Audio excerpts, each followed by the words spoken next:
Hello, in this video we are going to cover the chapter summary of chapter 2. So let's start. Why teach financial literacy? Chapter summary. We revisit Robert and Mike some 3.5 decades later. Mike has taken over his father's company and is doing an even better job than the rich dad did. As for Robert, he retired in 1994 at the age of 47. His wife's wealth is growing automatically, like a well-established tree. He shares a story of the 1923 meeting of some of our greatest leaders and richest businessmen, men who owned the largest steel and gas company, who ran the NYSE, and who sat on President Harding's cabinet. 25 years later, most of their lives had ended tragically, with the men either broke, exiled, or in prison. The 1929 stock crash and Great Depression played a part in their fates, but today we live in a time of even more turmoil and change than they did. More important than money to our survival is our education and the ability to learn. It's not how much you make, but how much you keep and how many generations you keep it. So when people ask Robert where to start getting rich, he gives them the same answer his rich dad gave him: if you want to be rich, you need to be financially literate. Robert compares the way many people act to building a skyscraper on a slab made for a small home. Because kids graduate school with little financial education, they launch into their adults' lives chasing the American dream but find themselves deep in debt. The only way out that they can see is a get rich strategy, but without having that financial literacy background, their efforts are like building a skyscraper on a weak foundation, and instead of creating the Empire State Building, they end up with the Leaning Tower of Suburbia. Robert and his childhood friend Mike, however, were given a strong foundation worthy of a skyscraper thanks to the teaching of the rich dad. According as a subject is boring, confusing, and absolutely crucial to financial success, to make it accessible to kids, rich dad used pictures to teach it to the boys.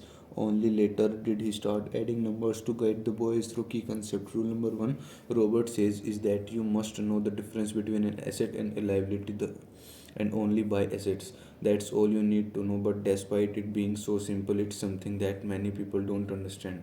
When Rich Dad first explained it to the two now teenagers, they thought he was kidding.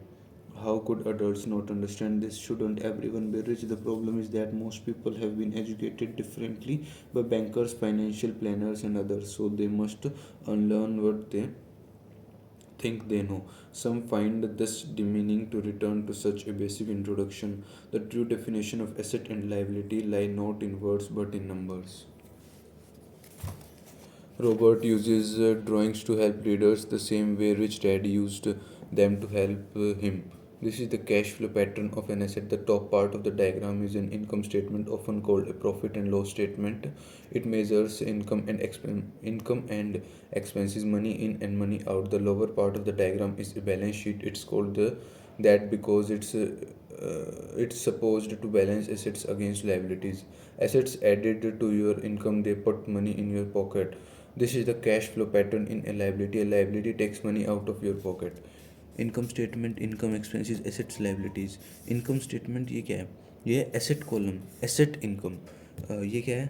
Liability column, income expenses, assets, liability expenses. Want to be rich, buy assets. It's simple.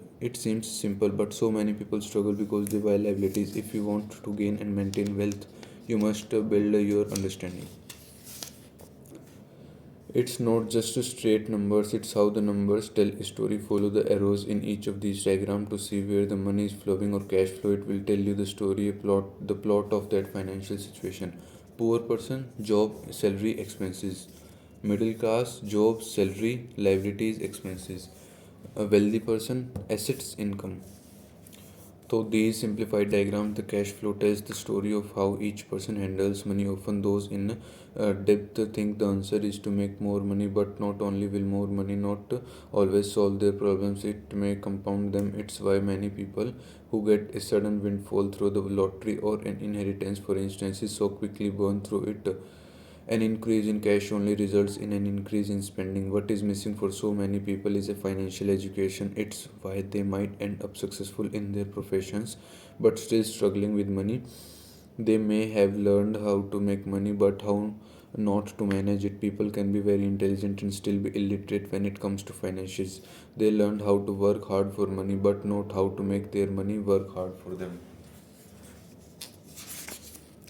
Robert tells the story of a young couple who get married and start their lives together. Their income began to increase, but so do their expenses. The couple is hit with the number one expense for the most people, taxes, and for many people, it's not income tax that gives the biggest hit, but social security. It's roughly 15% social security tax combined with the Medicare tax rate, all of which must be matched by the employer funds that the employer now can't pay the worker. And the employee is charged income tax on the amount to the young couple is faced with those taxes, and when they buy a house, property tax, and to go with the new house is a new car, new furniture, and new appliances. Suddenly their liabilities go up, filling with mortgage and credit card debt. The couple is trapped in the rat race. Add a baby to the mix and they work harder. Higher incomes that lead to higher taxes. They continue to rack up debt, eventually rolling it into their mortgage is a consolidation loan. But their habits have not changed, so the credit card debt continues. Not to mention they extended their home loan. For this couple and so many like them, their true problem is not knowing how to handle the money they have. It's caused by financial illiteracy, and not understanding the true difference between an asset and a liability. So many people don't take the time to question whether something makes sense and simply follow the crowd. Often they mindlessly repeat what they have been told. Diversify your home is an asset. You get a tax break for going into greater depth. Get a safe job. Don't make mistakes. Don't take risks. Because of the large amount of time Robert and Mike spent sitting in on meeting with the rich dad and learning from the intelligent people to he surrounded himself with, they learned a lot and learned to quick question the standard dogma taught at their school. It began to cause problems and made them grow distant from their teachers. Robert also began disagreeing with his own father over money matters, especially when it comes to his poor dad's view that his home was his greatest investment. In contrast, rich dad saw his home as a liability. Many people still believe their home is an asset, but Robert teaches that a home is a liability because it takes money out of your pocket, not only with taxes and expenses, but because of its loss in value and opportunities missed with all your money is tied up in your house. And that causes you to lose out on the education of investment experiences. That doesn't mean you can't ever buy a bigger house, but not make sure to first buy assets that will generate the cash flow to pay for the house. When there are enough assets to generate more than enough income to cover expenses, the balance is reinvested into assets which grow the asset column on a balance sheet, which produces more income. The result is that the rich who understand the difference between asset and liability gets richer. The middle class gets stuck in the rat race because they treat their home as an asset instead of investing in income producing assets. They are also stuck because their salary is their primary source of income, and thus, when their income increases, so do their taxes. Many invest in mutual funds, paying a manager to handle their accountants because they don't have the time or the expertise to do it themselves. They feel like a mutual fund is playing it safe, and they have to play it safe because their balance sheets are not balanced. They can't take advantage of opportunities because they are maxed out on debt and only have their salary bringing money in. Want to grow rich? Concentrate your efforts on buying income producing assets. When you truly understand what an asset is, keep liabilities and expenses low, you will deepen your asset column. So how do you know when you are wealthy? Robert uses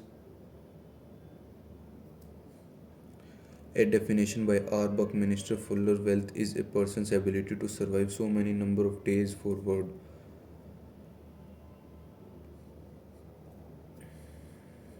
Or if I stopped working today, how long could I survive? Another way of saying it, wealth is the measure of those cash flow from the asset column compared with the expense column. When your assets generate enough income to cover your expenses, you are wealthy even if you are not yet rich. Thanks for watching the summary of chapter 2 of book Rich Dad Poor Dad by Robert T. Kiyosaki. Let's meet in the next video of chapter 3 summary. Thanks for watching. Bye bye.